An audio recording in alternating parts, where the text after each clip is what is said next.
এটা কত কথা বললেন? অনেক বড়।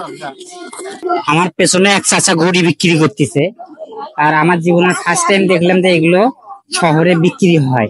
আর আমরা ছোট দেখছি, এগুলো আমরা নিজে বানাই, ঘুড়িগুলো উড়াইছি। চলুন দেখি চাচার কাছে দেখা যাক যে এগুলো কত করে বিক্রি হয়। আমরা চাচার সঙ্গে কথা বলার জন্য যাচ্ছি, দেখি এই ঘুড়িগুলো কত করে। চাচা পেঁচা বিক্রি নিয়ে খুব ব্যস্ত। ভাই এগুলো এটার দাম কত চাচা? এটা 120 টাকা, আর এটা 60 টাকা। এটা কত কথা বললেন? 120 টাকা, অনেক বড়। এটা অনেক বড়। এটা 120 টাকা চাচ্ছে আঙ্কেল এটার দাম। এবার সে কাপড় লাগানো আছে। আর এটা বলছেন 60 টাকা না? এটার দাম কত? আঙ্কেল এটার দাম কত? 60 টাকা। শুনতেছি বাবা, আপনি যে একভাবে দাম বিক্রি করেন। কি তুমি দেখতেছো যে লাগবে তোমার?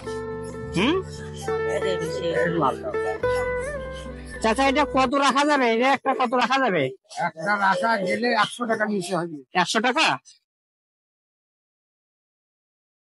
আমার একটা পছন্দ করে আমি এটা নেবো এখান থেকে একটা। উনি আমার কাছে 100 টাকা চাইলো, দেখি আমি ওইটা নিয়ে কোনো বাচ্চাকে দেওয়া যায়। দেখো তো এখানকার মধ্যে কোন কালারটা বেশি ভালো লাগে, দেখো তো। আমার মনে হয় এই কালারটাই বেশি ভালো হচ্ছে। এটা এটা বের করেন তো দেখি। হ্যাঁ এটা বের কর।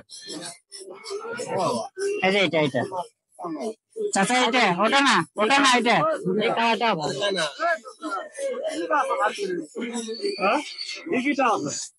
সব কালারই ভালো। ঠিক করে আনিনি আমি। বের করে দেন বাবা, এটা বাজিয়েছে তো, বের করে দেন। আমি একটা নিলাম এখান থেকে। এসো, তোমাকে আমি এটা দিচ্ছি, এসো এসো এসো। এটার নাম কি জানো? গুড্ডি। এটা কি গুড্ডি নাম জানো? এটা কি উড়াইতে তোমার ভালো লাগে? দেখি উড়াইতে পারো নাকি? নাও দেখি, উড়ে দেখি, পারো নাকি? ওইভাবে উড়ে তোমাকে মানে এটা উড়াইলে যে খুশি লাগতেছে? খুশি? তো ওখানে যে তুমি দাঁড়িয়েছিলে, কেন দাঁড়িয়েছিলে ওখানে?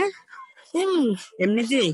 মানে এটা পছন্দ হয়েছে, কেনার মতো টাকা নাই দেখে তুমি ওখানে দাঁড়িয়েছিলে? তাই? ঠিক আছে, আমি এটা তোমাকে দিলাম, তুমি বাসায় নিয়ে যাও, এটা ঘুরিটা উড়াবা। খুশি তো? হ্যাঁ ঠিক আছে, যাও বাসায় যাও।